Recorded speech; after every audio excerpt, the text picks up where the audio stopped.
music, great dancing, and great fun, and good times in the nation's Irish capital. We're live at Canada's Irish Festival in Miramichi tonight.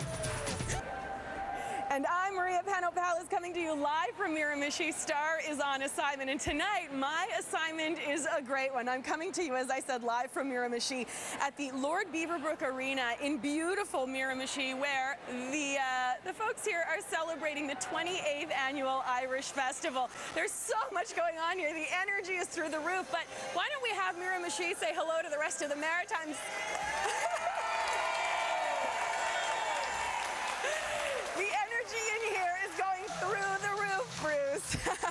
I want to tell you that, of course, it is. Oh, thank you. Mwah.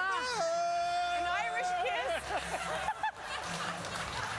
Again, it is the 28th annual Irish Festival in Miramichi. There's so much coming up for you, including some great music and a lesson in Irish history.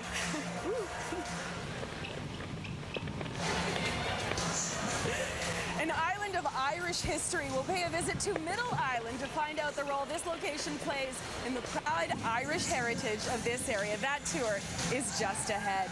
We'll also meet a very special guest at this festival who's here all the way from the Emerald Isle. In fact, from County Monaghan to be exact. It is so much fun in here, I have to tell you. We're having a great time. I want to tell you we're thrilled to be here live at the Lord Beaverbrook Arena in Miramichi for Canada's Irish Festival. Now, this is the 28th edition of this fabulous festival, one that so many Maritimers come from near and far, and Irish descendants and non-Irish descendants love to come and celebrate. Absolutely. I want to introduce you to, this is Chopper. Yes, indeed. Chopper Robinson, who's the president of Canada's Irish Festival. Yes. Thanks so much for Oh, no problem. Thanks for coming here. Glad to have you. Oh, well, Absolutely. I'm going to start by, I've never been to the Irish Festival before. Yeah. Just being here, I know why it's such a great place to come. Absolutely. But tell people at home what the draw is here. What will they see if they come?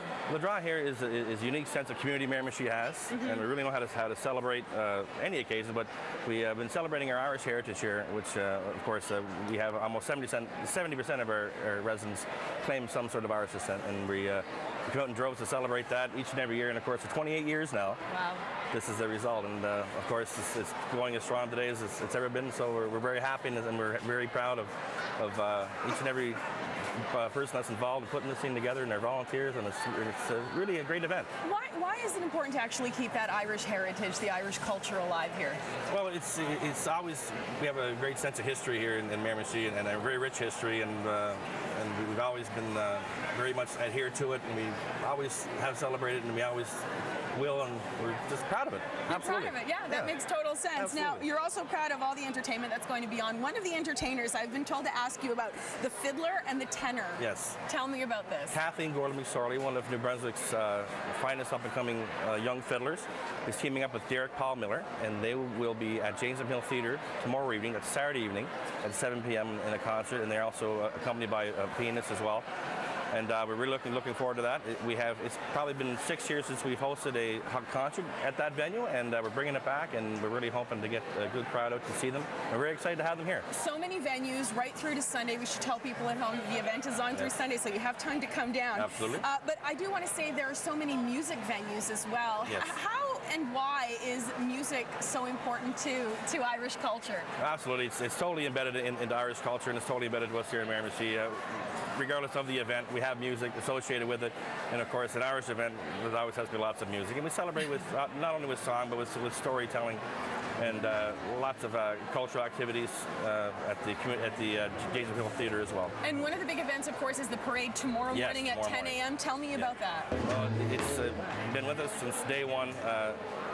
All the families in Miramichi and beyond that want to march as a family in the parade, they come and they have their banners, and they walk approximately 1.5 kilometer trek through town, and we all walk proudly. We all end up here at the arena, and we start the day off in grand fashion. Excellent. So wear green, and you'll be part of it. You have to wear green. It's imperative. Have to wear green. All right. Well, thank you so much, Chopper Robinson. Again, is the president of the big festival that's happening here, the Irish Festival of Canada. But earlier today, I had a little history lesson. I want to tell you that people, our viewers at home, may recall that in the fall, I visited Miramichi to go go to Beaubear Island, which holds historic significance for people of Acadian descent here. But there's another island called Middle Island in the Miramichi here that holds important significance, historical significance for people of Irish descent. Take a look.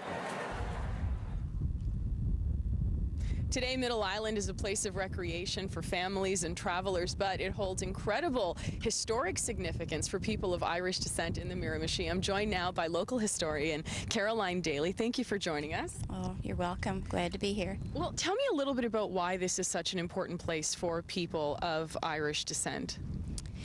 The reason is that during the famine years, a ship left Ireland with 462 people on board, and on the trip over, many people caught typhus fever and scarlet fever.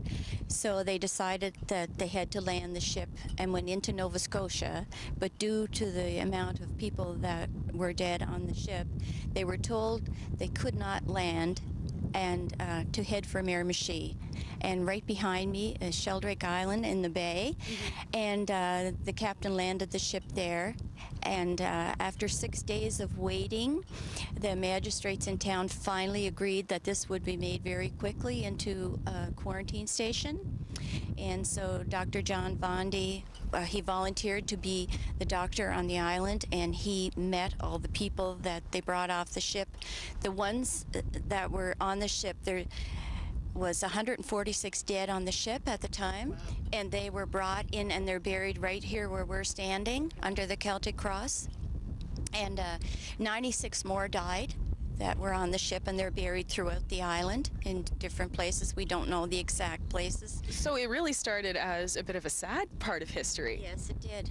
The potato famine in Ireland, they didn't have anything to eat, and that was all they ate. Even the animals and everybody ate potatoes. And when the blight came, they were forced to go to another country and look for a better life. And eventually they did find that better life in the Miramichi. Well, some of them did, but some of them, this is the first Canadian soil that they stepped on, and it was their last. They were buried here. But some traveled out into the settlements, and they made, you know, their home here, and many of the descendants are still here.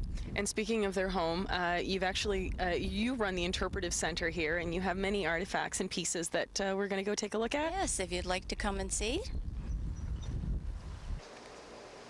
Well, we're inside the interpretive center now, and I hold in my hand a piece of Irish history here in the Miramichi.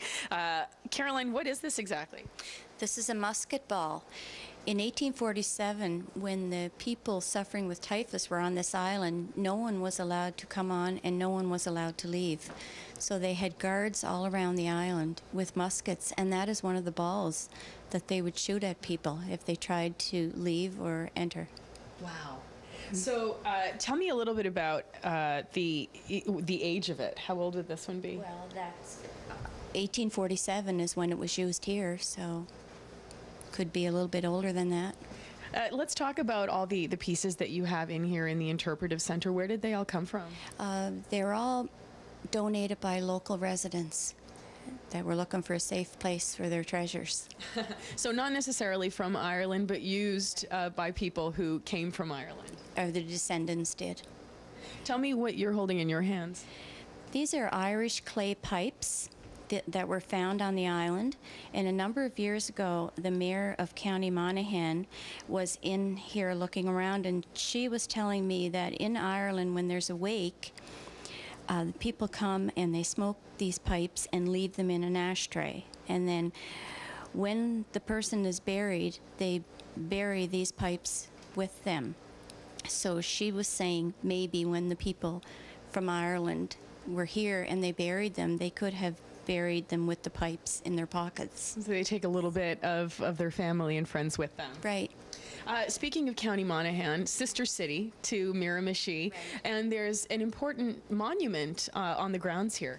Yes, it's a potato sculpture, and it's split open, and one side has a maple leaf and one side has a shamrock, and it depicts the connection with Canada and Ireland.